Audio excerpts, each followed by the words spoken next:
Leningrad Newsreel Studios.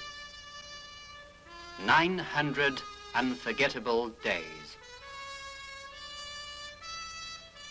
This film is based on documentary films of the heroic defense of Leningrad, which were shot in 1941-1945 by the cameramen of the Leningrad Newsreel Studios. Also used in the film are materials from the USSR State Film Archives. Leningrad has been witness to many historical events.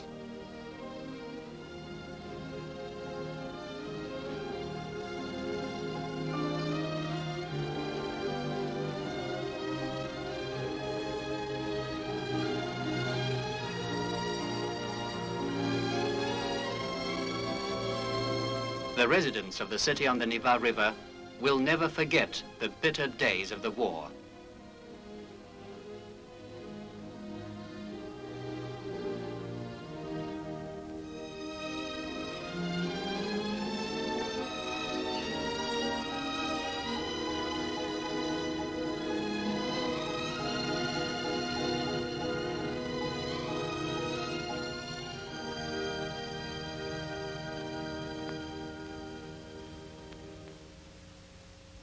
The severe, silent monuments are eloquent witnesses of those heroic days, 900 days, and each of them a day of exploit.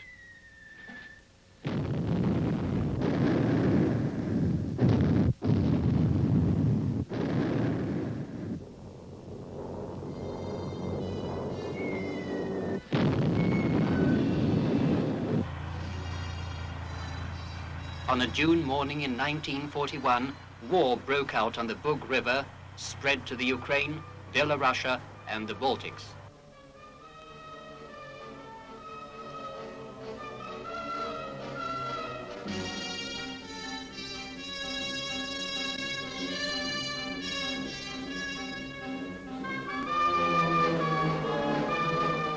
Hitler declared, "It's not enough for us to destroy the Russian armies and seize Leningrad, Moscow, and the Caucasus. We must wipe this country off the face of the earth and annihilate its people." In September, the war approached Leningrad.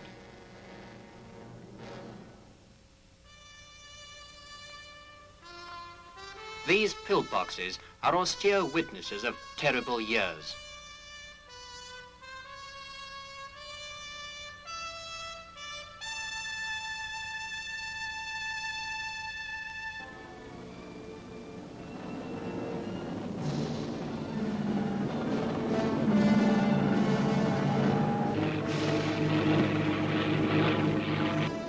The fascists attacked Leningrad gleefully.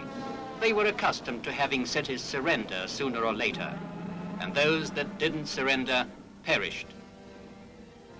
But Leningrad did not surrender. The enemy was near. The homeland was in danger. 200,000 volunteers went to the front during the first days of the war. They included the workers of the Kirov factory, Vasilievsky Island, Moscow and Vyborgsky districts, the Baltic sailors, in fact, all who could hold a rifle.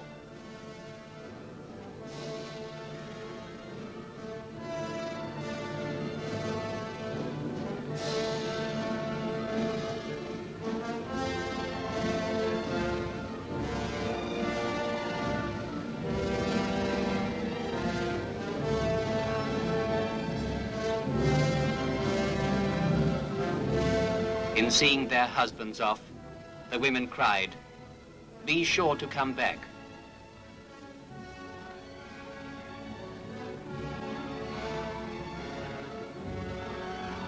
They went to defend life and became immortal.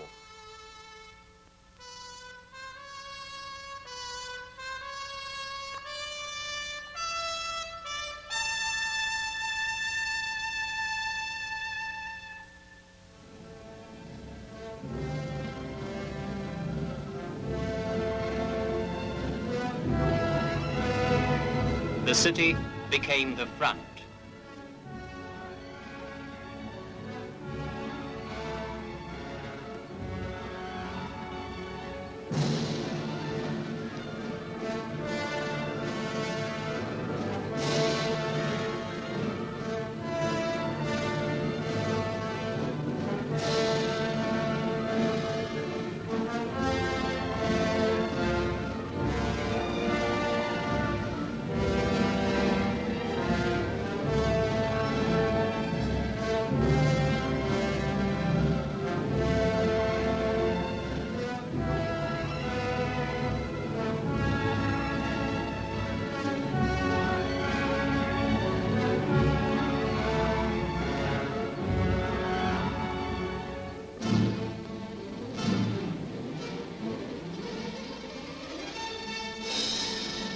This was the line of defense.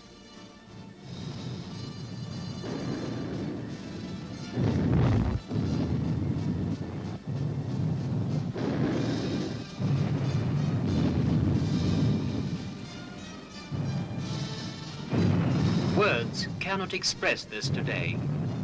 Only those who fought can tell us about it.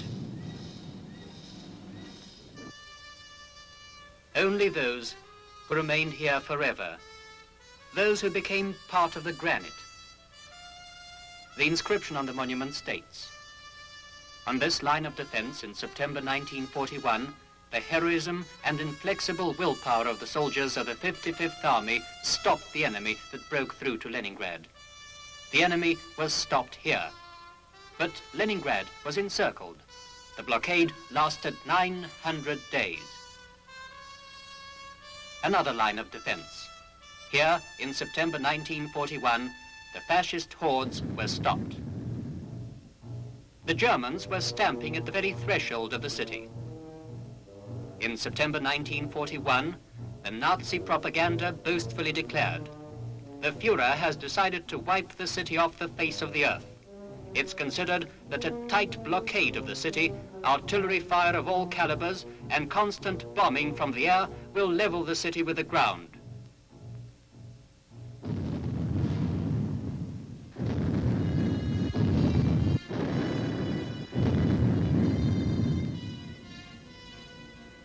Through their field glasses, they could see the outline of the suburbs, the stone bulk of the strange city, which forced them to freeze and wait.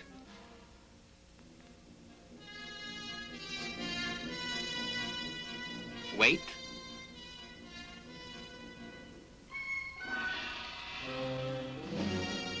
Wait for what? In November 1941, Hitler boasted, Leningrad will surrender. No one will be able to break through the lines. Leningrad will perish from starvation.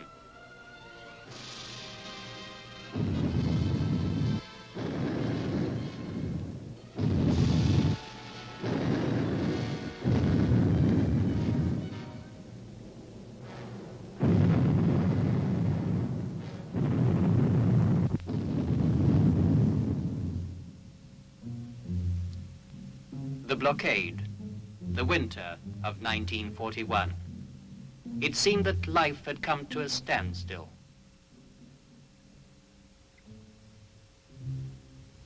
This was the damned and blessed time of 125 grams of bread. 125 grams of bread a day, and nothing more.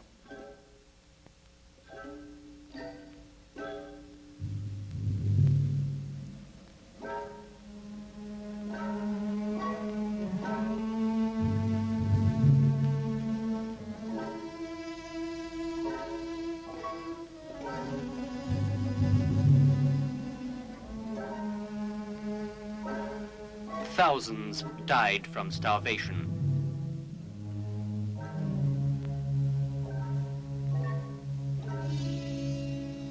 Those that lived helped one another, and they were proud to be able to work. Although weak, they didn't give up. They were proud that during the hour of terrible trials, they experienced joy and inspiration in their work.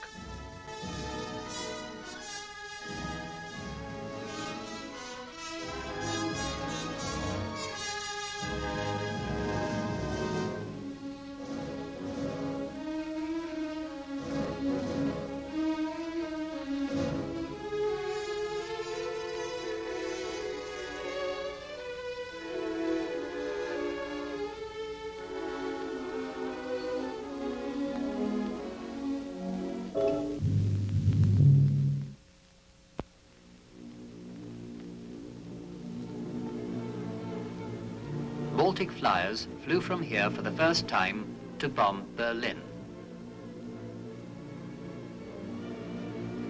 These were the first formidable harbingers of retribution, the first harbingers of victory.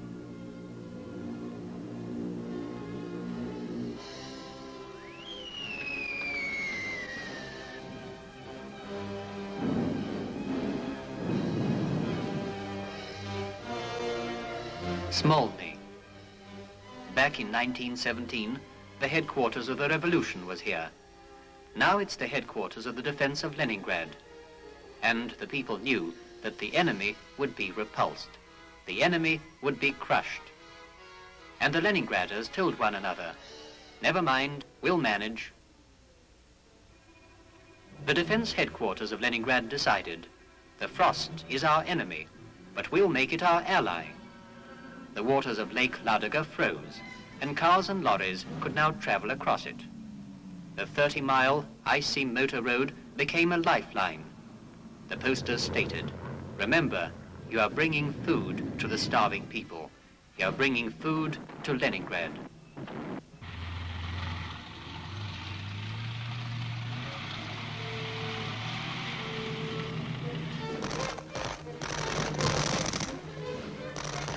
"35,000 partisans were active in the occupied districts of Leningrad region. They helped Leningrad with arms.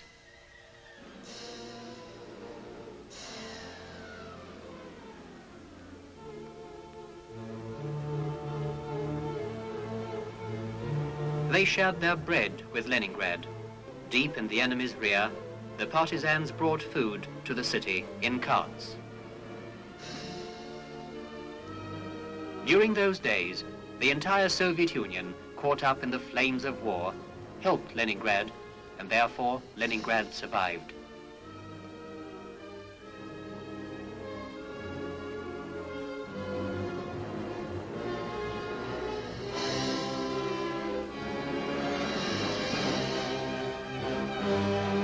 Bread was being brought to the city, and the children were being evacuated.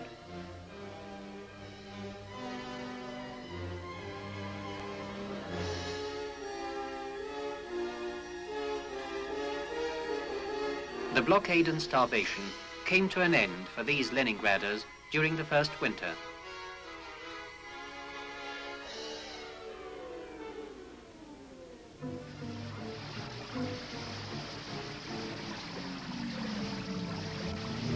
It was Lake Ladoga that saved them.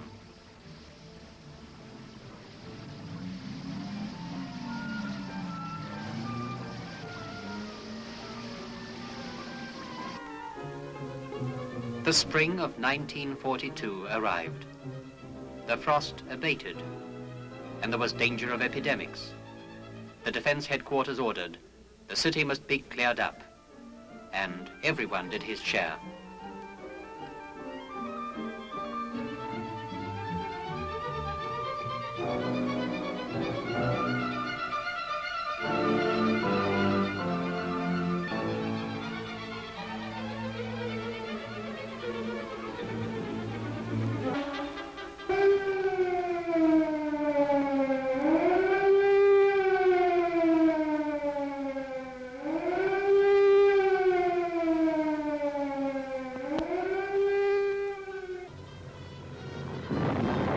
Then the enemy with new strength rained thousands of bombs on Leningrad. The spring bombings by the fascists were particularly cruel.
16,747 persons perished from artillery and bombs during 900 days.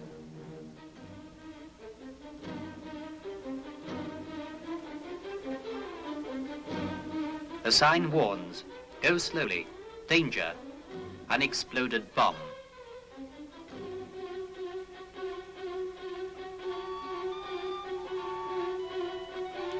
Thousands of unexploded bombs endangered people's lives.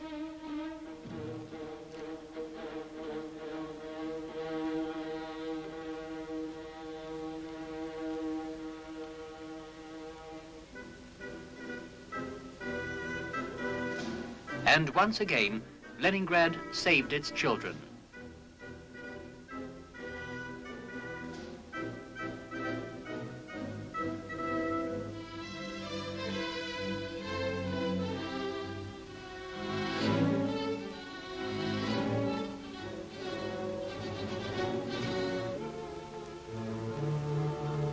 On the western shore of Lake Ladoga, the previously unknown port of Osinovets became a vast transfer point.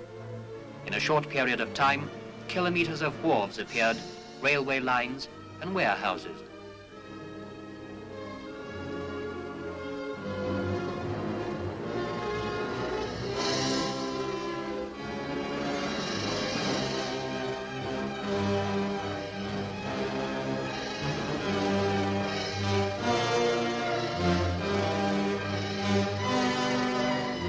Posters could be seen all over the country. To the heroic defenders of Leningrad, we shall help you to break through the blockade.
Petrol pipelines and electric cable were laid on the bottom of Lake Ladoga.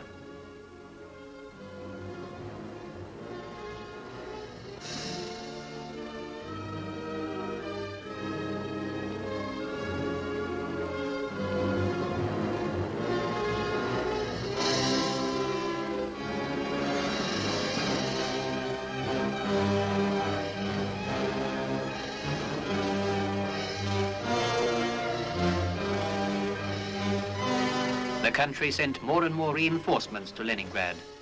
Each soldier, upon arrival, thought, the revolution was born here. It was here that the land of the Soviets came into being.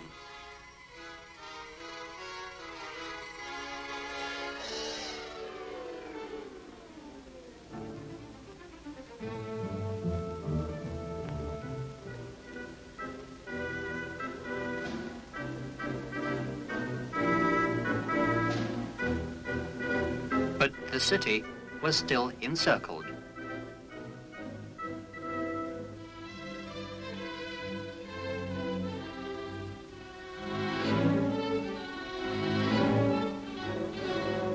The embrasures of 15,000 pillboxes guarded its streets and crossings.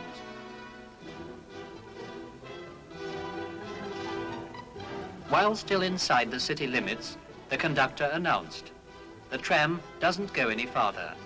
It's the front further on.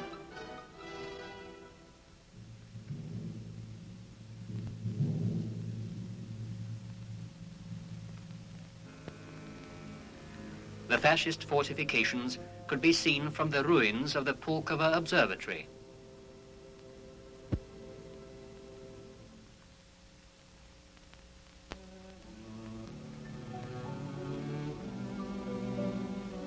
In May, vegetable gardens were planted wherever possible.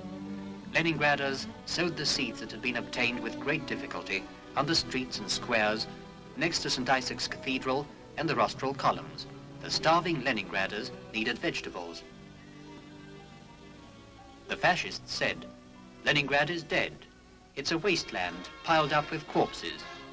Leningraders replied, "Today we're marking Physical Training Day.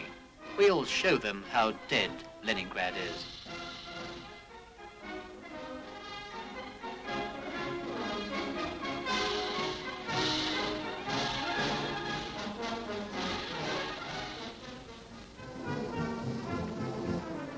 The holiday ended with a football game. Yes, football, after the terrible winter of the blockade. They were playing football right here in Leningrad.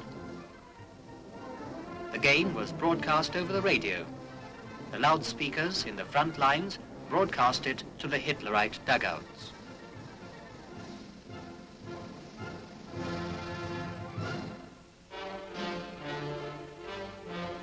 The end of the blockade was not in sight. Day after day, work, work, work.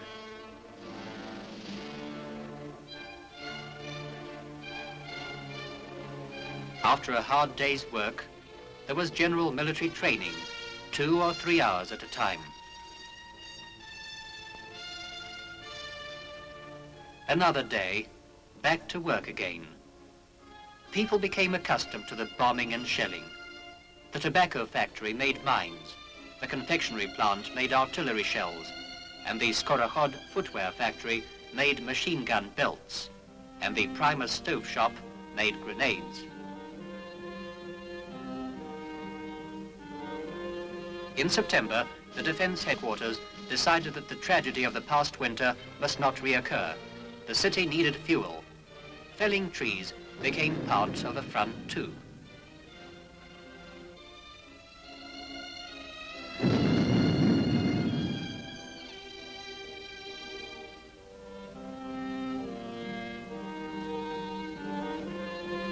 The exhausted Leningraders were prepared for the frosts before winter set in.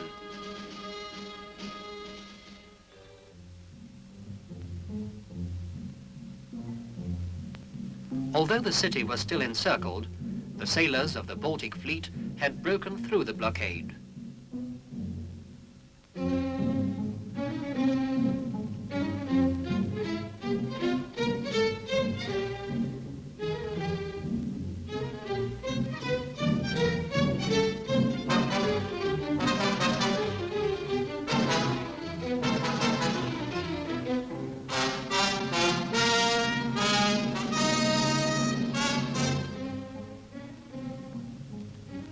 The Soviet submarines unexpectedly attacked the enemy's sea communications lines.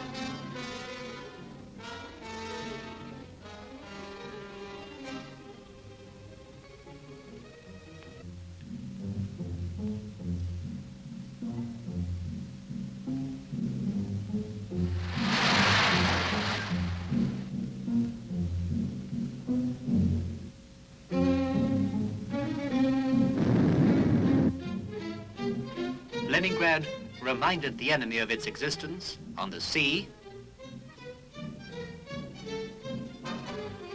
and fought the fascists on land. Day after day, it wore down the enemy's resistance.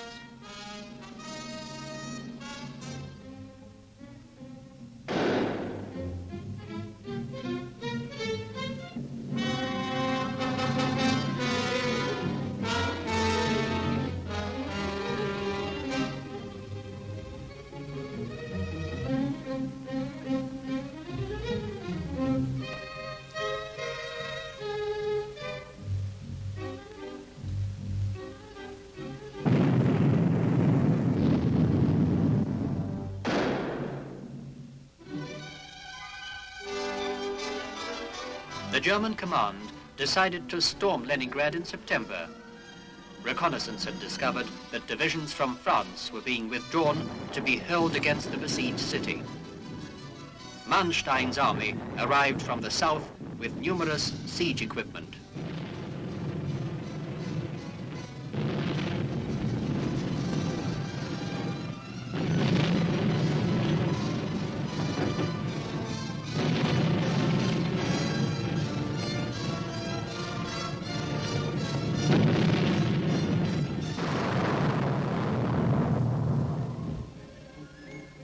They defended their city from the Sinyavin swamps to Lake Ladoga and the Neva River. But when they went into attack, the front moved back, and the roar of artillery testified to Leningrad's invincibility.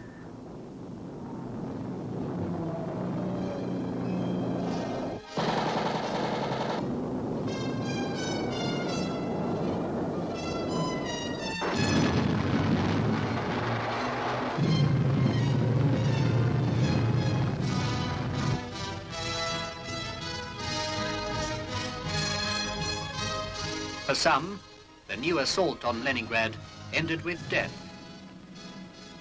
For others, with being taken prisoners.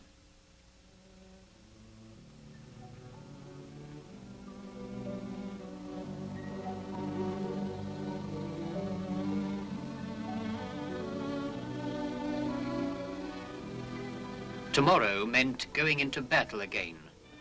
But today, the premiere of the musical The Wide, Wide Sea is being held.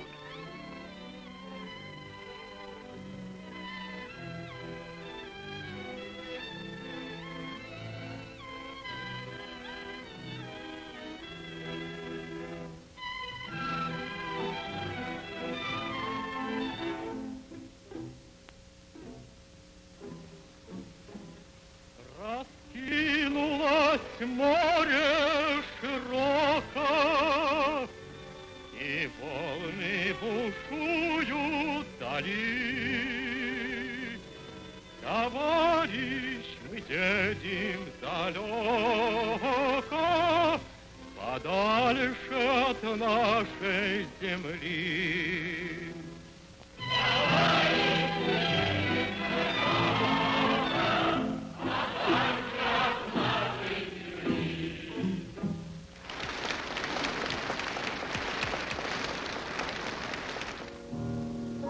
In besieged Leningrad, Vera Inber, the poetess, wrote The Pulkovo Meridian, a poetical chronicle about the defense of the city. There isn't a goal in the world more humane than that of destroying the forces of darkness. This is humanism, and the humanists are we.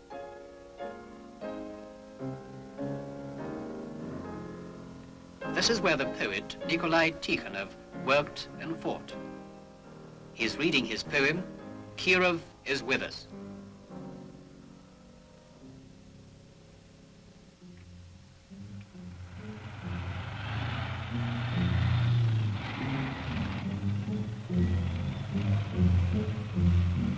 The headquarters and command of the Leningrad front worked out the following plan.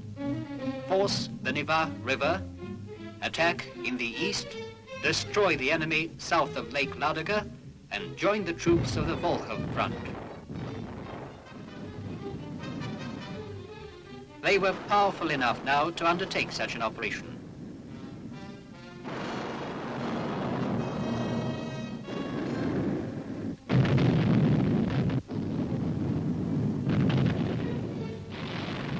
There was concerted action of the armies, fronts, and the people.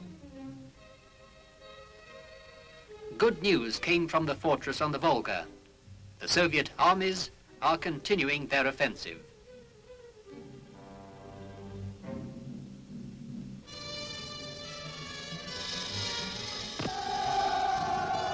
And now it's the turn of the fortress on the Neva.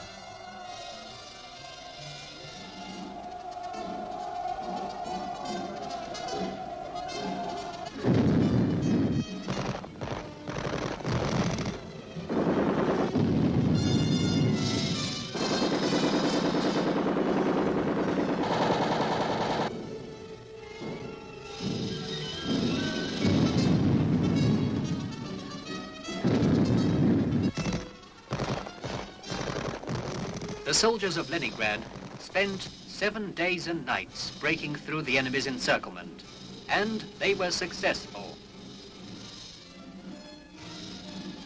The fascist forces south of Lake Ladoga in the area of Schlisselburg-Sinyavina workers' settlement was encircled and destroyed. The Leningrad blockade was broken. At noon, January the 18th, 1943, the armies of the Leningrad and Volkhov fronts joined.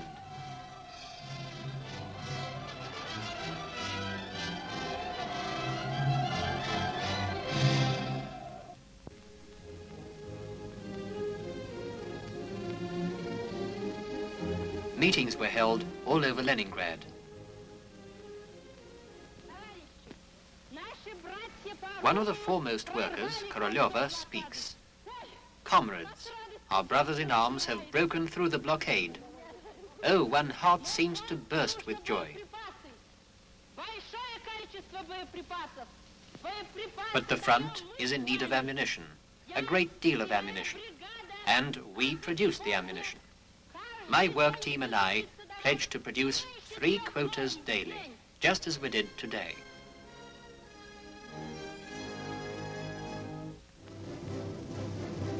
Thousands of people and hundreds of trains come to Leningrad daily. But the Leningraders remember the day they welcomed the first train that arrived after the land was freed from the fascists.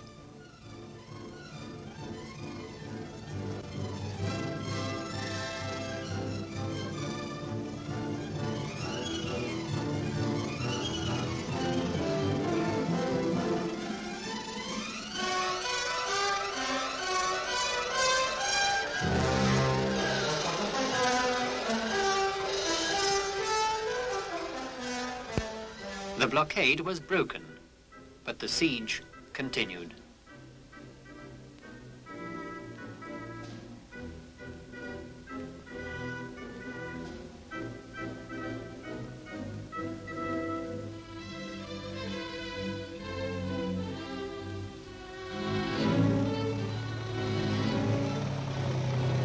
The day was filled with bloodshed. And this night was filled with the flames from fires, the salvos from the artillery, and flashes from the open hearth furnaces.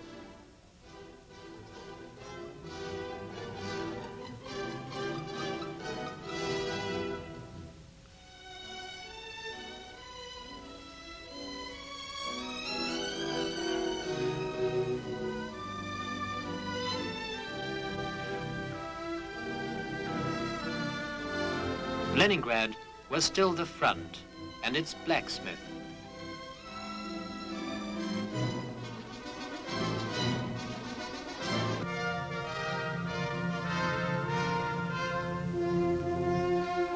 The medal for the defense of Leningrad was presented in the shops of factories and in the front-line trenches, out in the forest and in scientific laboratories.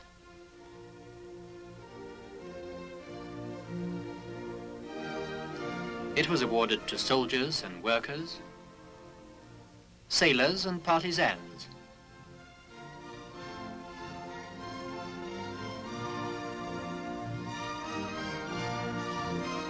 Men and women.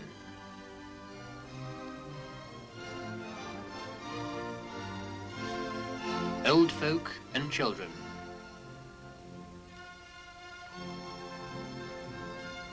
The medal was awarded to a 13-year-old fitter, Vitya Petrov.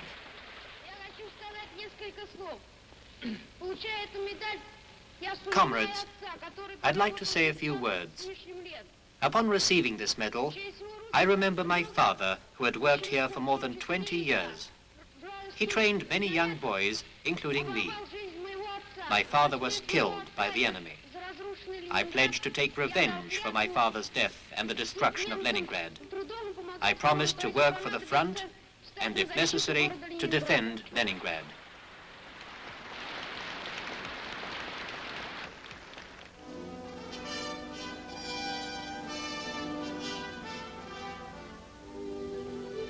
The women of Leningrad shouldered the incredible burden of the blockade, looked after the crippled city, dressed its wounds, and gave their blood.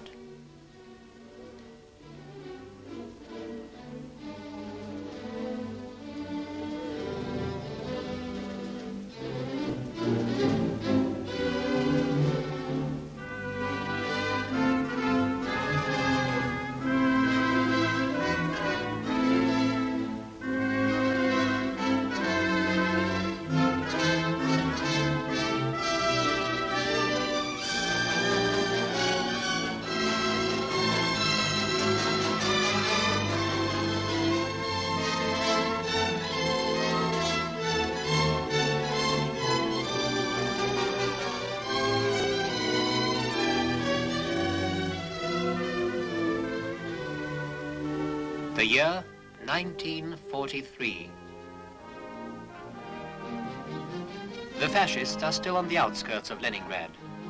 Day after day, they continue to destroy and demolish buildings. But the Leningraders are not willing to wait for the end of the war. They're already restoring their town.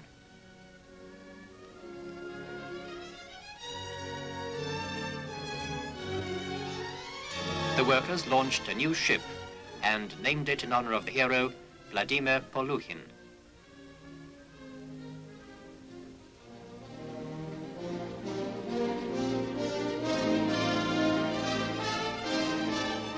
Leningrad was now in a position to help those towns that had helped it.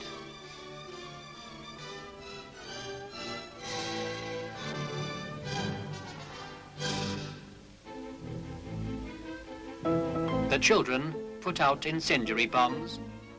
They delivered the post, captured scouts, and read books to the wounded. And they went to school just as they did before the war.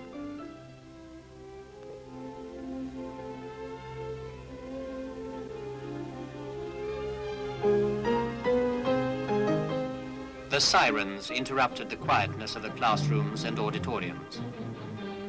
The signs on the walls warned. Citizens, during artillery fire, this side of the street is the most dangerous.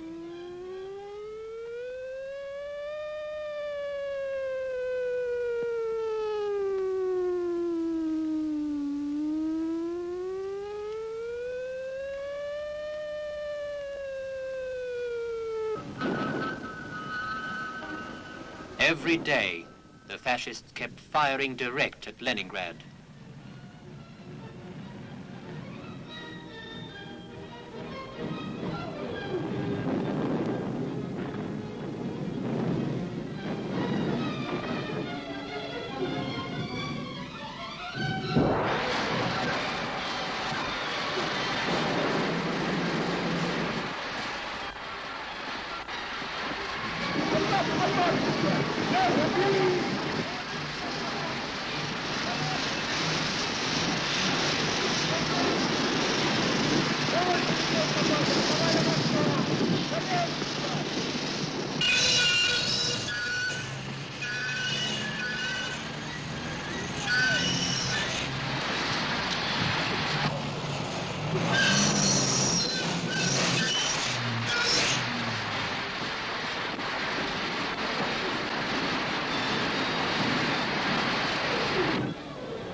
Buildings battered by shell fire.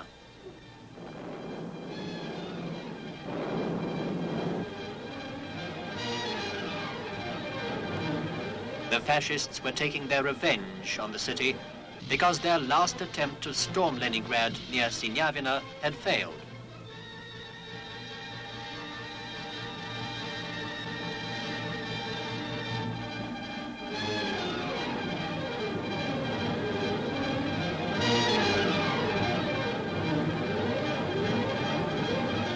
Hardly had the regular bombardment begun when the entire system of anti-artillery batteries went into action. The enemy's guns were pinpointed and fired on in return. Our artillery did this intentionally, taking the fire upon themselves in order to divert it from the city.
Leningrad was preparing for the offensive.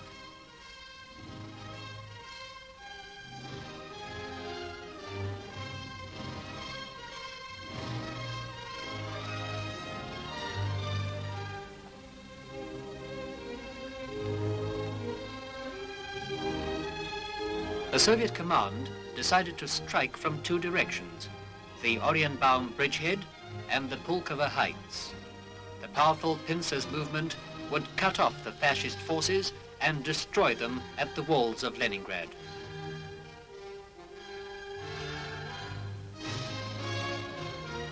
The vast country produced millions of tons of metal for Leningrad, to be showered down on the heads of the treacherous fascists.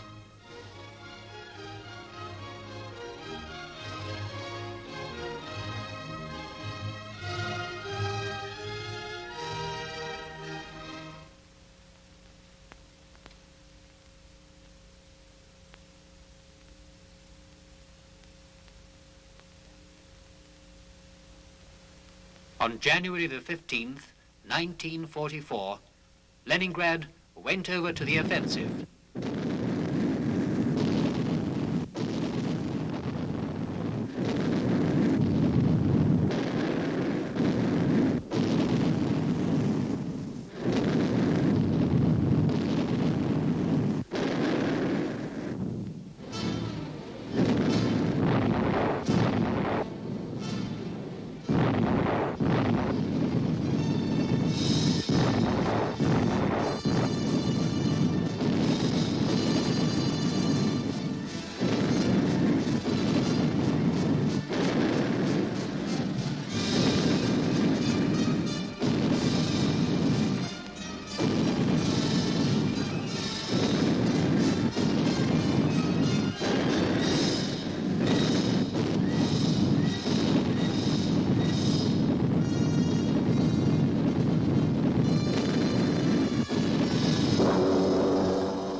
The sufferings caused by the blockade, the memory of the hundreds of thousands that had died from starvation, the great misfortune of Russia, the terrible hardships of the Leningraders re-echoed with the roaring of the guns.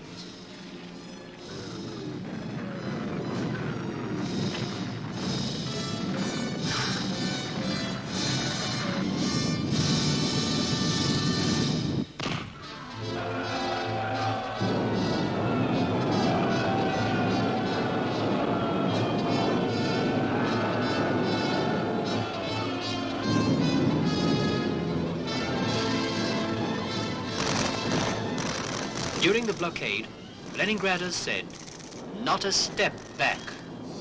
Now they said, "Forward. No power can hold us back."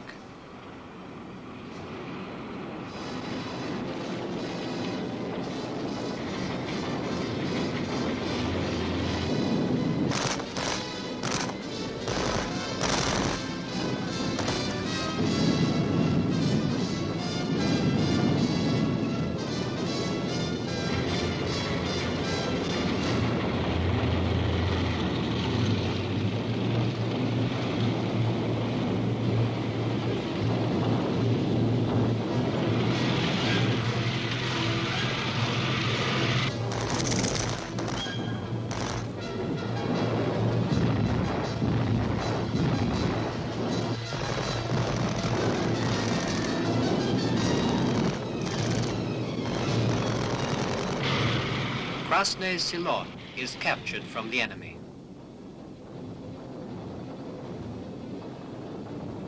The first line of the northern ramparts was broken through, and the armies rushed into Gatchina, the main center of the enemy's fortifications.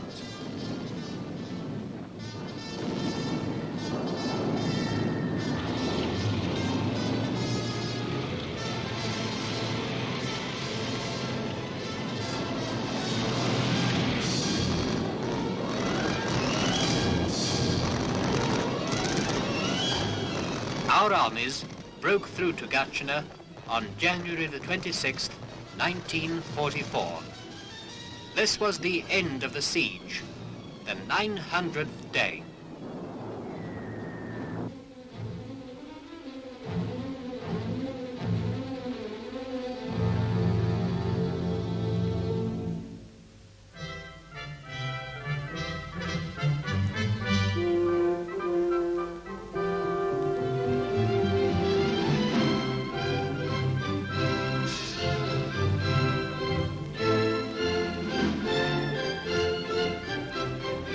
The enemy's war machine was smashed, and the fascists that invaded the land of Leningrad were rendered harmless.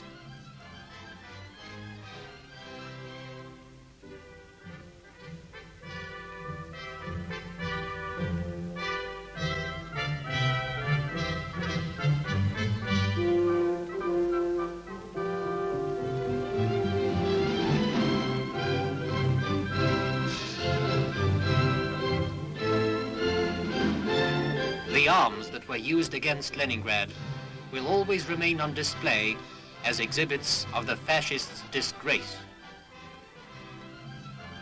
At last, they saw Leningrad. They will be led along its streets, and they'll be ashamed of themselves. For many of them, it will be the beginning of a new way of life, of peace and humanism.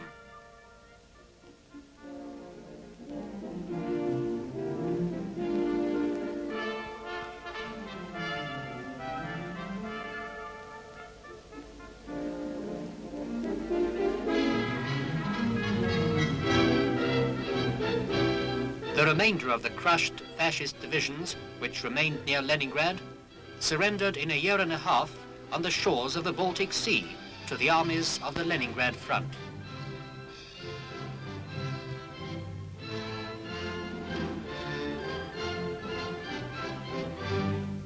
The Baltic is liberated.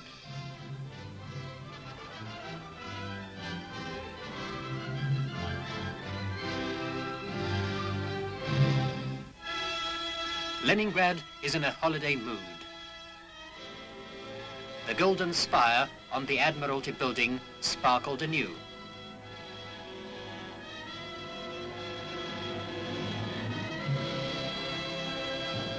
The monument of Peter the Great appears again.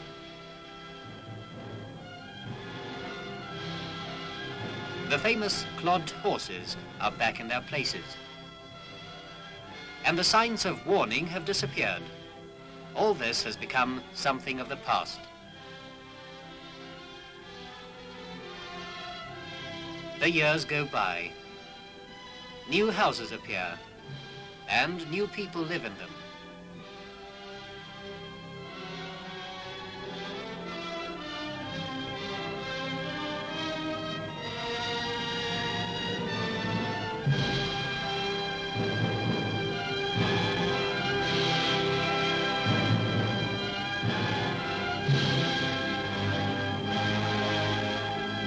But the 700,000 Leningraders who fell in battle still remain in the city. They remain unseen among the living, and they help them to build, to love, and to dream.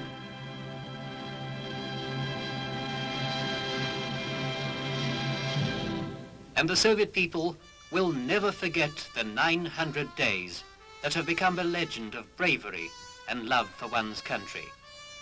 It's impossible to forget.